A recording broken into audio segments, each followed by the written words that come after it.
processo de independência do Brasil, para começar, deve ser encarado dentro de um quadro maior, que é a própria crise do antigo regime europeu. Estamos falando de uma Revolução Francesa.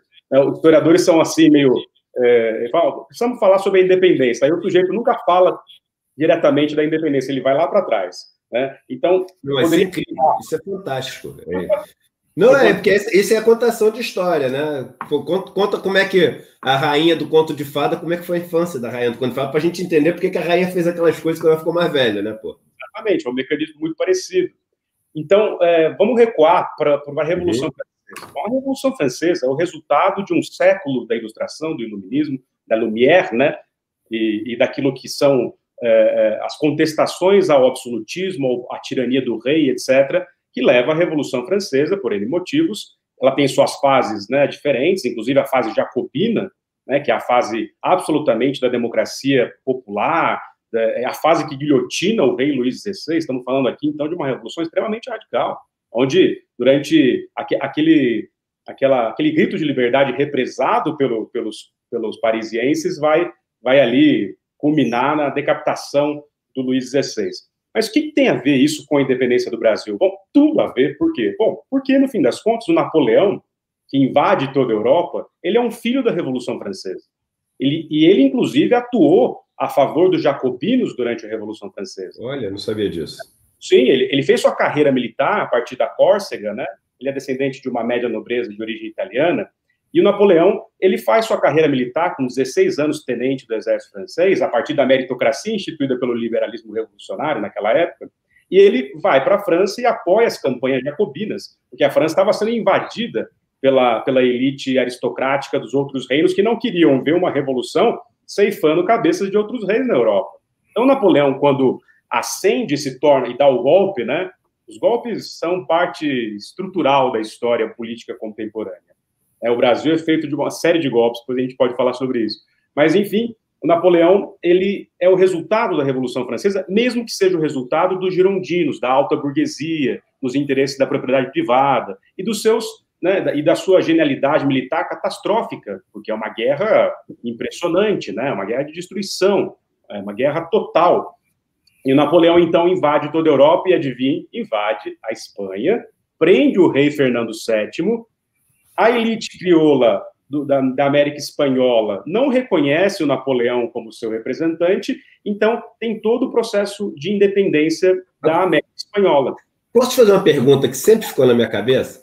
Como é que um país que está em convulsão, né, que é a França, que tem também aquela história de que, pô, uma das coisas que faz com que aconteça ali a Revolução Francesa é que os caras perderam muito dinheiro apoiando os Estados Unidos na independência em 1776, então era um país que já tinha empobrecido por causa disso, estava em convulsão, estava em guerra, não sei o quê. Aí, de repente, surge um cara que dá o golpe, se torna ali o imperador. Como é que esse cara tem força para sair dominando tudo depois? De onde vem esses ativos, né, de exército, porque para você fazer uma guerra que você sai dominando todo mundo, você tem que ter, eu imagino, né, arma, você tem que ter disposição, você tem que ter um exército, você tem que ter organização. Como é que você consegue fazer isso saindo de um país em frangalhos? Nunca fechou na minha cabeça isso.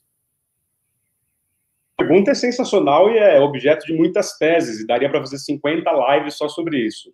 Mas digamos que a França revolucionária, né, esse processo de 1789 até o golpe do Napoleão como único cônsul em 1799, ela, de acuada diante das tentativas de invasão da nobreza europeia contra a sua pátria em construção, a própria Marselhesa diz isso, né, Allons enfants de la patrie, mas vamos marchar contra o sangue impuro que nos invade. O hino tem essa coisa, né, inclusive, mas o fato é, eles estavam sendo invadidos. Então, é essencial pensar na Revolução Francesa como o poder que os jacobinos tiveram e a sensibilidade que eles tiveram de delegar o poder ao povo para se armar, para lutar contra os invasores. Então, o Napoleão já representa uma ascensão militar, né, e, claro, autoritária, porque ele dá um golpe de Estado, que é o 18 Brumário de 1799, que o sobrinho dele vai imitar lá em 1851, e o Marx vai escrever sobre isso, que é o 18 Brumário de Luís Bonaparte, que é um livro sensacional. Mas, enfim, o Napoleão, então, já tem forças reunidas ali de uma expansão daquilo que é um processo revolucionário, aquele que o Hegel disse: eu vi a revolução passar a cavalo. Aí ele arregimenta tudo que há de mais, né, digamos, tecnológico e de ponta dentro da própria história do capitalismo industrial em expansão, inclusive em termos de tecnologia da guerra. Aí é uma questão do indivíduo Napoleão, para tentar te responder um pouco, não dá para responder. Legal, lógico. Do indivíduo Napoleão, que tem um projeto político e militar expansionista, que de fato é um gênio militar, mesmo que ele tenha assessores, né? É um gênio militar, mas ele também é resultado de uma expansão do mundo moderno que pode ser chamada de... O Napoleão, quando ele passa a cavalo com a sua revolução, ele é a expansão do poder do capitalismo, da burguesia em ascensão já no mundo que está se tornando um mundo do capitalismo industrial. Ele representa isso, né? Além da sua megalomania, da sua ideia de grandeza, e de uma comparação que ele faz com aquela França lá atrás, né, da monarquia medieval. Querem me comparar com alguém, me comparem com Carlos Magno, que foi o senhor de toda a Europa, né? Porque ele vai se autocoroar imperador dos franceses, diferente do mundo francês medieval, em que o Papa é que coroava. Ele prende o Papa, ou seja, ele é o resultado do poder civil, da crise do antigo regime, tentando articular e construir um novo mundo, que, na verdade, é a construção dos Estados nacionais contemporâneos, na bala, na guerra, na violência. Todas as independências, portanto, das Américas, inclusive a América Portuguesa, do Império Português, é resultado desse processo absolutamente, né, violento e revolucionário de ruptura com o antigo regime. Então, a América Espanhola está rompendo, o Brasil não é um caso isolado. Já tinha a independência das 13 colônias britânicas que formam os United States of America, né, os Estados Unidos. Né?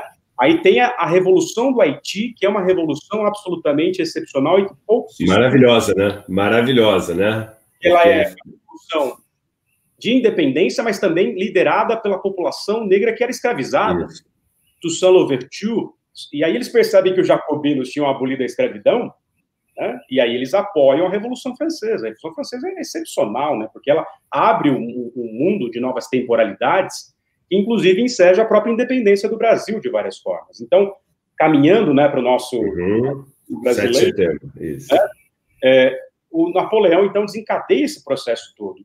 E aí, claro, a independência do Brasil poderia ser considerada assim, desde o começo, a partir de 1808, que é o quê? Que é a vinda da corte para o Brasil, que foge do Napoleão. O pessoal pode esculhambar, pode falar que o Dom João é bundão e que fugiu para o Brasil, deixando lá o seu povo, mas a soberania do Estado português era o rei, ainda a corte portuguesa ainda era absolutista. Então, o príncipe regente, a mãe dele ainda era rainha, né? A Dona Maria, a viradeira, a louca, né? Mas, enfim, ela estava doente, quem regia o trono era o Dom João. E o Dom João faz um acordo com a Inglaterra. Foi uma fuga atabalhoada? Em partes foi, mas teve um projeto ali. E aí eles fogem em novembro de 1807 e vêm mudando a sede do Império Português. Podia estar decadente, mas era um vasto império, para a sua maior colônia, ou seja, o Brasil. E a corte, então, e a sede do Império Português passa a ser o Rio de Janeiro. Bom, muito bem.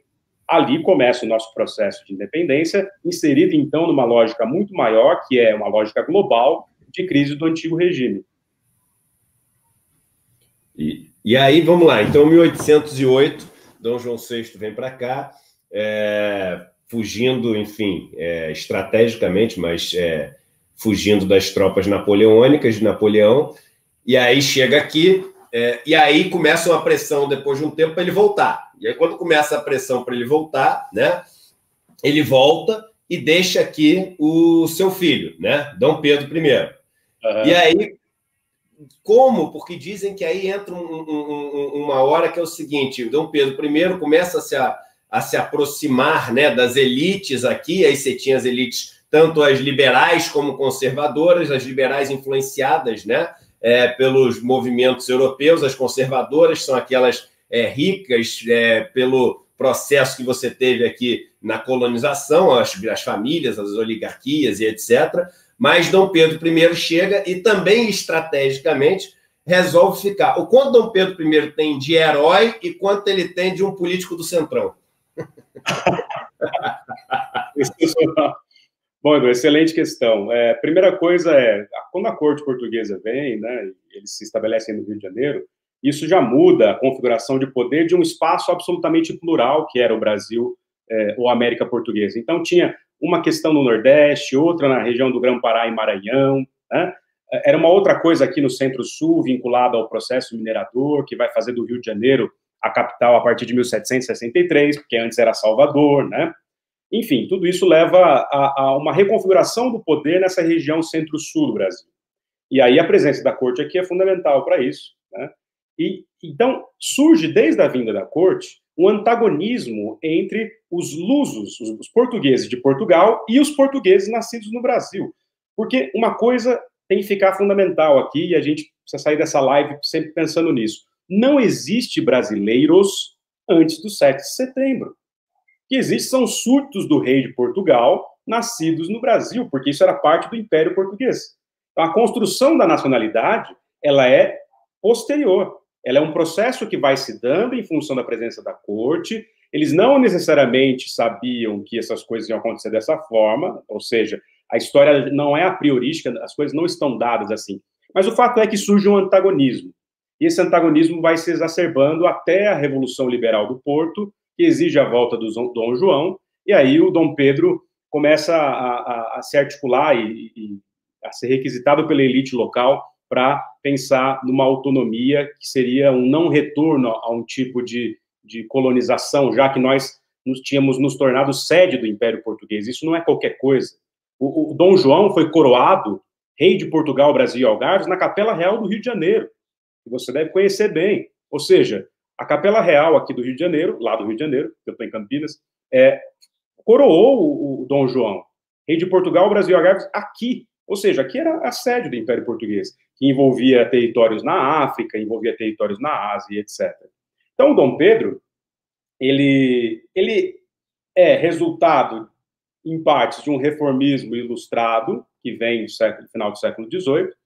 Ao mesmo tempo, ele é uma amálgama de resquícios autoritários do absolutismo monárquico, e é essa figura que vai se mancomunar, inclusive ali, né, auxiliado por outras pessoas, como o próprio Bonifácio, numa política interessantíssima de articulação da soberania, daquilo que vai ser o Brasil. E aí o Dom Pedro, então, faz acordo com as elites locais, se separando do pai, ou do reino de Portugal. Mas aí é cheio de contradições mesmo, e é assim que funciona, porque ele era filho do rei de Portugal, ele tinha interesse na sucessão do trono. Então, o que ele faz? Acho que aqui, para a gente ter um exemplo bem prático, para o pessoal não ficar muito perdido com o fluxo da consciência da história, o Dom Pedro, quando está em Santos, na casa da Marquesa, né, toda essa história da Marquesa de Santos, dos dois amantes e tal, e ele está subindo a Serra do Mar, e chegando na região do córrego do Ipiranga para fazer o grito, né, como se ele soubesse que faria isso, mas enfim, isso tudo depois a gente discute, porque é uma construção posterior, né. Mas o fato é, ele também passa, para ir para Santos, ele passa pela região do Vale do Paraíba, vindo do Rio de Janeiro. E ele passa para conversar com os pioneiros do café, que vai começar a se expandir ali na década de 1820, do complexo cafeiro do Vale do Paraíba, que vai se tornar o complexo cafeiro o maior produtor de café do mundo em menos de 10 anos depois dessa viagem. Caramba. Ou seja, o Dom Pedro já estava se articulando e querendo o apoio de uma elite econômica que começava a se expandir dentro de um quadro global de expansão do café, que era o café do Brasil. É fundamental para a construção da ordem imperial dentro da política econômica cafeira e escravista, né? Então, Dom Pedro está fazendo o acordo com as elites locais, mas ele não deixa de ter seus interesses portugueses. E essa crise, né, entre a construção de uma nacionalidade brasileira da elite local e o Dom Pedro se estranhando com essa elite local, é fundamental para entender por que ele abdica em 1831. Então, ele está entre arroubos liberais autoritários, porque ele outorga uma Constituição, ele não aceita a Constituição de 1823, outorga, né, de forma autoritária, de 24, e, claro, depois acaba se estranhando com a elite fazendeira, latifundiária do Centro-Sul, e isso tudo, esses estranhamentos todos levam à abdicação dele depois. Então está entre um liberal autoritário, centrão, e ao mesmo tempo resquícios do absolutismo, né? E era um aventureiro, certamente um romântico aventureiro.